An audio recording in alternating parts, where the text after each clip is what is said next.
Olá pessoal, meu nome é Marco Paulo e sou o coordenador técnico da FibraSem. Hoje o tema escolhido é direcionado a você, dono ou responsável por um provedor. Iremos apresentar as nossas soluções para aplicação na rede externa e nas instalações internas do seu provedor. Para que possamos nos entender perfeitamente, vamos estabelecer uma nomenclatura técnica, a qual é a mesma utilizada pelo ITU-T, órgão este que regulariza as telecomunicações no mundo e que está sediado em Genebra, na Suíça. Esta nomenclatura está em consonância com a recomendação G9841 do ITU-T, que regulariza a tecnologia GPON. Primeiramente, temos a definição de uma rede PON. Rede PON é uma rede totalmente passiva, ou seja, não necessita de energia elétrica ao longo da mesma para funcionar. A energia elétrica só é utilizada nos equipamentos terminais localizados em ambas as extremidades. Agora iremos definir os termos a serem adotados na configuração desta rede PON. A rede se inicia em um equipamento chamado OLT, Optical Line Termination, ou seja, um equipamento terminal de linha óptica. Na outra extremidade da rede, podemos ter equipamentos instalados na casa do cliente, o qual recebe o nome de ONT, Optical Network Termination, ou terminal de rede óptica, e que possui apenas uma saída elétrica. Também podemos ter um equipamento instalado em um armário de rua ou em um edifício, o qual possui múltiplas saídas elétricas. Este equipamento de múltiplas saídas recebe o nome de ONU, Optical Network Unit, ou Unidade de Rede Óptica. A conexão ou interligação entre os equipamentos é feita por uma rede de fibras ópticas e dispositivos passivos de divisão do sinal óptico, conhecido como splitter. A conexão entre as fibras ópticas e os splitters pode ser feita por meio de emendas por fusão ou por meio de conectores ópticos. A OLT pode possuir uma ou mais portas ópticas. Cada porta óptica pode atender até 64 ou 128 clientes, dependendo dos equipamentos, da construção da rede e da tecnologia utilizada. Neste slide, apresentamos algumas arquiteturas de rede definidas na recomendação G9841 do ITU-T. A primeira configuração refere-se ao atendimento tipo FTTH, fibra para a casa, ou FTTA, fibra para o apartamento, onde a fibra óptica chega até a casa ou apartamento do cliente, no qual está instalada uma ONT. No segundo caso, temos um atendimento tipo FTTB, fibra para o prédio, onde a fibra chega até o equipamento ONU, que irá atender todo o prédio por meio de uma rede interna metálica. Podemos também ter o atendimento na modalidade FTTC, fibra para a calçada ou esquina, onde a ONU está instalada em um armário ou gabinete externo e pode atender algumas moradias em seu entorno. Neste caso, o comprimento máximo dessa rede metálica, conhecida como última milha, é de até 300 metros. A terceira possibilidade de atendimento é conhecida como FTTN, ou CAP, ou seja, fibra para o nó ou fibra para o armário gabinete externo. Este atendimento é idêntico ao anterior, FTTC, porém a diferença está no comprimento da rede metálica, que nesse caso é acima de 300 metros. Muitas operadoras de telecom trabalham com este tipo de atendimento. E por fim temos o NT, Network Termination ou terminador de rede, o qual pode ser identificado como equipamento terminal quando o atendimento é feito por uma rede metálica, e no caso pode ser um modem ADSL ou VDSL igual ao que temos em casa. A seguir, iremos ver como é o princípio de funcionamento de uma rede PON. Partimos do provedor, o qual faz a distribuição do sinal óptico por meio de uma OLT, a qual pode trabalhar na tecnologia EPON ou GPON, e pode possuir uma ou múltiplas portas onde são conectados os GBICs, Gigabit Interface Converter ou conversor de interface Gigabit. A seguir temos a localização dos clientes, que pode estar em edifícios ou em residências. Temos agora a rede PON, formada por cabos ópticos e splitters. Ao final, nos clientes temos as interfaces óptico-elétricas ONT ou ONU. Se o atendimento for residencial tipo FTTH, teremos uma ONT. Se o atendimento for a um edifício, temos um atendimento do tipo FTTA, fibra até o apartamento. e teremos uma ONT no apartamento e a prumada será totalmente ótica. Caso a prumada do prédio seja metálica, teremos um atendimento FTTB, fibra até o prédio, com uma ONU instalada na sala técnica ou na sala do DG do edifício. Nestes atendimentos, a quantidade máxima de clientes, conhecido como UC, unidades de cliente, é de até 64 ou 128, dependendo da tecnologia utilizada e da construção da rede. O número de clientes possíveis de serem atendidos pela rede é dado pela razão de splitagem, a qual é obtida pela multiplicação das razões de splitagem dos splitters utilizados em cascata, ou seja, um splitter 1:8 em cascata com outro 1:8 dará 64 clientes, ou seja, 8 vezes 8.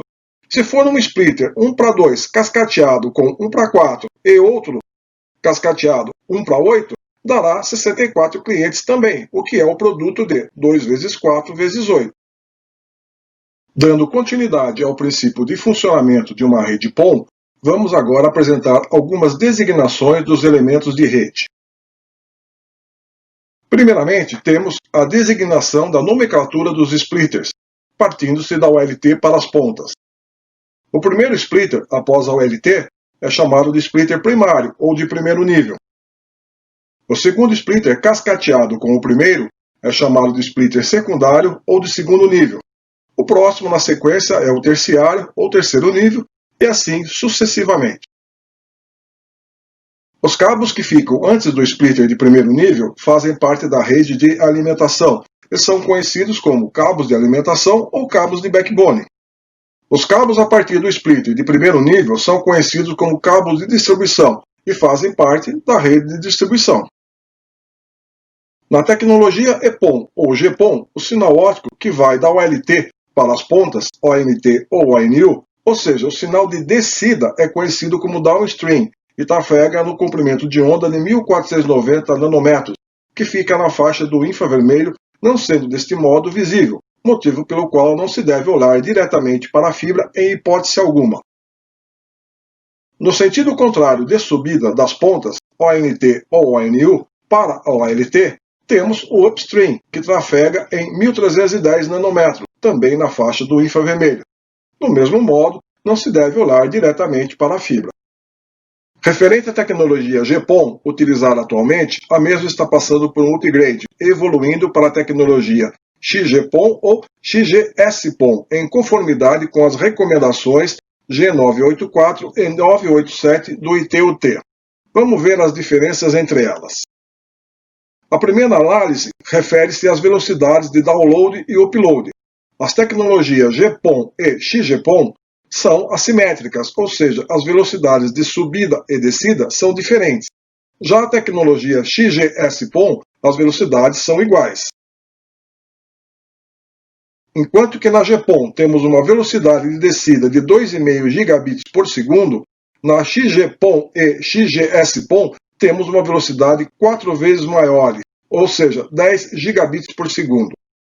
A velocidade subida no GPON é de 1,25 gigabits por segundo, enquanto que na XGPON é o dobro, ou seja, 2,5 gigabits por segundo. E na XGS-PON é 8 vezes maior, 10 gigabits por segundo. O próximo item trata dos comprimentos de onda utilizados. Enquanto no GPON temos 1490 e 1310 nanômetros, no XGPON e no XGS-PON teremos 1577 e 1270 nanômetros. Também teremos um incremento nas distâncias de cobertura. Enquanto que atualmente nas redes com tecnologia GPON podemos ir até 20 km, nas novas tecnologias poderemos chegar até a 60 km. E finalmente temos a capacidade de clientes por porta PON, que atualmente é de até 128 clientes na tecnologia GPON, e poderá ir até 256 clientes nas novas tecnologias. Agora, com o advento das novas tecnologias, vêm as perguntas.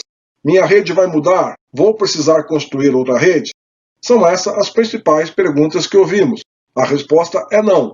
Se a sua rede foi construída dentro dos padrões das melhores práticas, ou seja, utilizando componentes e produtos homologados, e uma construção dentro dos padrões técnicos, tais como atenuação dos cabos, perda nas emendas e nos conectores, ou seja, tudo conforme previsto no orçamento de potência, a sua rede irá comportar a nova tecnologia sem problema algum. A fibra ótica possui a capacidade de transmitir vários comprimentos de onda simultaneamente sem interferência. Porém, deve-se verificar se os splitters utilizados na rede permitem a passagem desses novos comprimentos de onda que serão utilizados. Aí que entra a necessidade de utilizar somente produtos homologados. Então, na mesma rede, você poderá ter ambas as tecnologias ao mesmo tempo. Teremos o downstream do GPON em 1490 nanômetros e o upstream em 1310 nanômetros, como é atualmente. Simultaneamente, poderemos ter na mesma fibra o downstream do XGPON e XGS-PON em 1577 nanômetros e o upstream de ambas as tecnologias em 1270 nanômetros. Agora iremos apresentar o funcionamento básico de um provedor. Como eu costumo dizer, o provedor é semelhante a um boteco, onde o dono compra a cachaça por litro e vende para os clientes por doses. O provedor faz o mesmo. Compra um link com alta capacidade, representado à esquerda nessa figura, e divide essa capacidade entre todos os clientes. Normalmente o provedor tem vários pacotes para ofertar, em função da velocidade de download normalmente, ou seja, o copo estará raso, estará pela metade ou estará cheio, mais ou menos isso na prática. Cada dose tem um preço, a exemplo do pacote do provedor. Os pacotes de velocidade são gerenciados junto aos clientes através do elemento de gerência da rede. O sinal óptico é originado no GBIC da OLT, é inserido na fibra por meio de um conector óptico no próprio GBIC. Neste conector de saída, conecta-se um cordão óptico que será inserido em um outro conector óptico no DGO, distribuidor geral óptico, ou DIO, distribuidor interno óptico, que basicamente na prática é a mesma coisa. Esses dispositivos fazem a terminação das fibras ópticas dos cabos ópticos da rede externa em conectores ou posições no DGO-DIO. Ao se conectar um cordão entre a saída da OLT e a entrada do DGO-DIO, estaremos iluminando a nossa rede PON. A partir do DGO-DIO, temos os cabos de alimentação que seguem até os splitters de primeiro nível, que muitas vezes estão alojados dentro das cells, caixa de emenda óptica com splitter. A fibra de chegada é conectada por meio de emenda por fusão à entrada do splitter e as suas saídas são emendadas às fibras dos cabos da rede de distribuição, também por fusão. Na sequência, os cabos da rede de distribuição chegam às caixas terminais, ópticas, CTO ou NAP. Nestas caixas, geralmente temos os splitters de segundo nível, cuja entrada é alimentada pela fibra do cabo da rede de distribuição, e as suas saídas são conectorizadas e ficam em um pequeno painel com adaptadores na CTO ou NAP à espera dos cabos dos clientes. O cabo que ligará a saída óptica do splitter até o cliente é um cabo conhecido como drop de cliente ou assinante, que possui apenas uma fibra.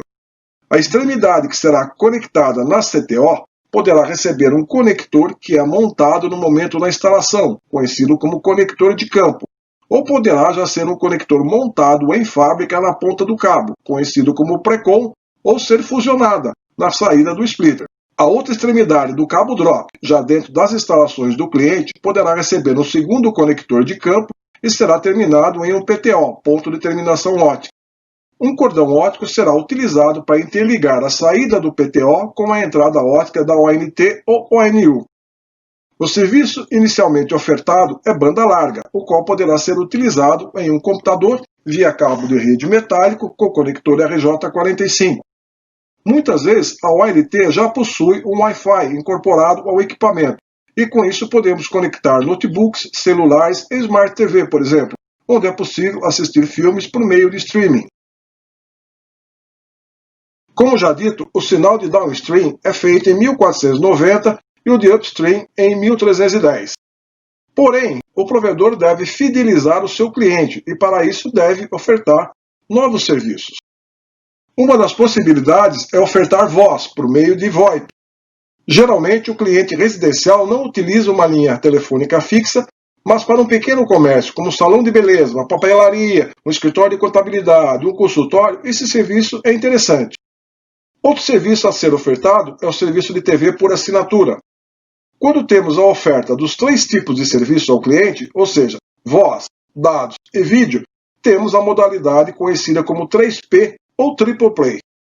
Agora iremos falar de como a FibraSem pode ajudar o provedor a construir uma rede à prova de futuro dentro dos melhores padrões existentes. A FibraSem é se não o único fabricante totalmente nacional que fabrica e comercializa todos os produtos para a rede passiva, no caso, a rede PON. A FibraSem foi fundada em 1993 e atua em todo o mercado nacional, onde possui vários distribuidores nos estados e também exporta para a América Latina. Observe que temos a família completa de produtos passivos, para que o provedor possa montar ou expandir a sua rede ótica dentro dos melhores padrões existentes. Perante a Anatel, todos os produtos passíveis de homologação possuem os respectivos certificados. Outro fator que diferencia a FibraSem é que muitos dos seus produtos possuem itens comuns e são intercambiáveis, o que auxilia na redução de itens de estoque. No próximo segmento, iremos apresentar nossas soluções para os provedores, iniciando pela infraestrutura interna com o rack para os equipamentos, inclusive a OLT.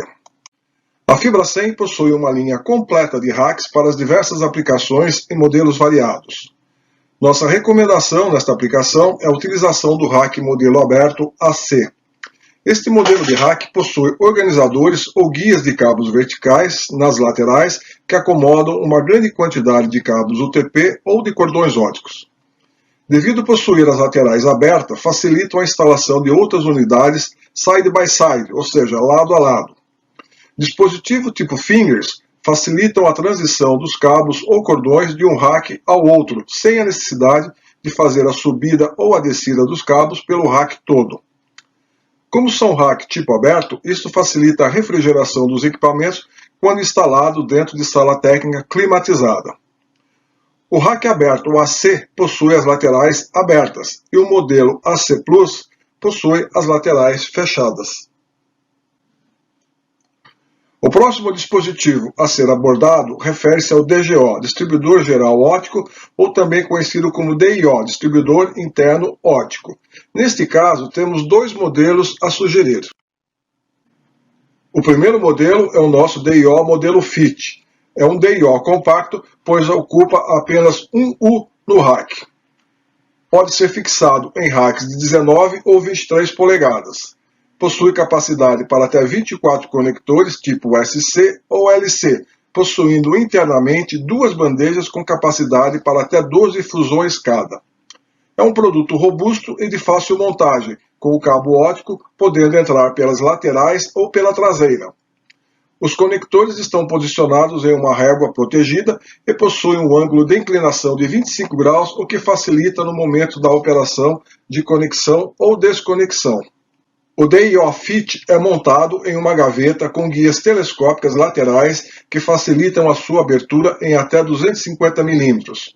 Esta linha FIT possui outros modelos derivados a partir deste DIO, tais como FIT AC, Easy FIT, FIT Plus e FIT X Plus, cujas descrições e características técnicas podem ser encontradas em nosso site ou aplicativo para celular. O segundo modelo apresentado é um DIO articulado. O mesmo possui capacidade para até 24 posições com uso de conectores SC divididos em 2 bandejas articuladas, ocupando juntas apenas um U no rack. Observa-se que nas bandejas existe uma divisão onde é possível acomodar 12 emendas e os respectivos excessos de fibra, tanto do cabo e do pigtail em cada uma delas. Quando se utiliza o conector SC, utiliza-se somente uma divisão da bandeja. Agora, se optar em usar o conector LC duplex ao invés dos conectores SC, a capacidade do DIO duplica e utilizam-se as 2 divisões da bandeja. Deste modo, o DIO que ocupa apenas um U passa de 24 para 48 posições em sua capacidade. O acesso a seu interior é muito fácil. Basta somente puxar a bandeja pelo seu lado direito, que a mesma articula sobre o seu eixo do lado esquerdo. A saída dos cordões óticas é feita integralmente pelo lado esquerdo. O painel de conectores possui uma inclinação de 25 graus, o que facilita as operações de conexão e desconexão. A entrada e a ancoragem do cabo externo são feitas na parte traseira. Possui a possibilidade de expansão para 2, 3 e 6 usos. Maiores detalhes em nosso site ou aplicativo. Agora iremos apresentar a CEL 144 SVM, uma caixa de emenda ótica para até 144 fusões e com um fechamento totalmente mecânico. Muitos provedores optam por essa caixa de emenda, mesmo utilizando cabos de pequena capacidade.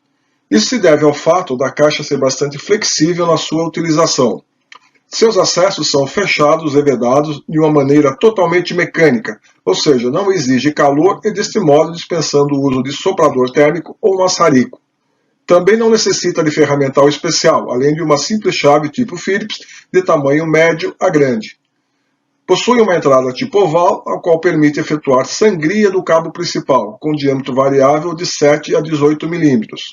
Possui mais 5 acessos circulares para derivadores que permitem cabos de 3 a 15 mm. Esse tipo de fechamento e vedação é conhecido como SVM, Sistema de Vedação Mecânico, feito por grumets de borracha, cujas opções de diâmetro e modelos devem ser escolhidos no ato da compra dentre uma gama de opções. Devido a esta versatilidade de capacidade e acessos múltiplos, aliado ao número de cabos e diâmetros disponíveis, os provedores a utilizam na modalidade CELS, ou seja, caixa de emenda ótica com splitter interno. O splitter é acomodado no meio da bandeja. Isso faz com que ela seja utilizada como uma caixa de gerenciamento da rede ótica de distribuição, onde o acesso é constante e muito fácil, sem custos adicionais. Nosso próximo produto é o líder de mercado por 2 anos consecutivos. Trata-se da caixa terminal ótica, conhecida como CTO-NAP-NG. Esta caixa terminal possui inúmeras facilidades de montagem e operação. Seu fechamento é feito por meio de 6 presilhas plásticas ao redor de sua tampa, e as suas entradas e vedação dos cabos são com fechamento mecânico, SVM, iguais aos utilizados na caixa de emenda 144 fibras. Possui uma entrada oval que permite sangria do cabo principal com diâmetro entre 6,5 a 15 mm e uma saída circular para derivações de cabos com diâmetro de 3 a 13 mm, na qual são utilizados os mesmos derivadores aplicados na CEL 144 fibras. Ou seja, com esta compatibilidade temos uma redução de itens de estoque. Internamente possui 2 bandejas, sendo a inferior para emendas, podendo acomodar até 32 emendas por fusão. A bandeja superior possui 2 faces. A inferior destina-se à acomodação de splitters, que podem ser 1 para 16 ou 2 e 1 para 8. No lado superior, temos o acesso aos 16 adaptadores SC, que fazem a terminação da saída dos splitters. O acesso à saída dos splitters é feito por meio de conectores de campo SC montados em cabos mini-drop ou cabos já pré-conectorizados em fábrica. Esses cabos são conectados nos adaptadores e fixados em ranhuras com borrachas na saída da CTO, o que impede a entrada de água e insetos ao seu interior. O sistema de vedação da CTO possui grau de proteção IP55. Permite a fixação em postes circulares ou quadrados, em cordoalhas ou em fachadas. Agora vamos falar sobre cabos óticos. Sim, a FibraSem também fabrica cabos óticos desde 2013. A FibraSem produz cabos óticos com capacidade para até 12 fibras. Temos os modelos conhecidos por figura 8 ou drop-on, onde um tubo luz único geleado possui em seu interior até 12 fibras óticas do tipo monomodo G652D. Para o elemento de tração, é utilizado um arame de aço galvanizado que também possui a função de sustentação do conjunto. Estes 2 elementos são colocados justapostos e sobre os mesmos é aplicada uma capa de material termoplástico resistente às intempéries e à radiação ultravioleta, em forma de um 8, dando deste modo origem ao nome do cabo. Por ser autossustentado, pode ser instalado em vãos de até 80 metros. O segundo modelo também é um cabo tipo autossustentado, porém totalmente dielétrico. A exemplo do anterior, possui um tubo luze único com 12 fibras do tipo monomodo G652D egeleado. Temos agora como elemento de tração e sustentação um bastão de FRP que é totalmente dielétrico. O conjunto formado por dois bastões, mais o tubo luze, são reunidos em uma formação SZ e amarrados por fitilhos. Sobre este conjunto é aplicada uma capa de material termoplástico no formato circular, resistente a intempéries e radiação ultravioleta. Possui duas versões, para vãos de até 80 ou 120 metros. Dimensionalmente, é compatível com os demais cabos similares do mercado, o que facilita sua instalação, uma vez que a mesma é feita por meio de alças pré-formadas de tamanho padrão para todos os tipos de cabo. Temos agora o cabo Drop Mini, ou cabo flat, ou cabo de cliente e assinante. Este cabo normalmente é constituído por apenas uma fibra monomodo G657AB, fibra esta tipo BLI, Bending Loss Insensitive, ou fibra com baixa sensibilidade à curvatura. O cabo é constituído por uma unidade ótica contendo a fibra e dois arames de aço de diâmetros reduzidos justapostos à fibra. Temos um terceiro arame de aço com um diâmetro maior, o qual possui a função de ser o elemento de tração e sustentação da unidade ótica.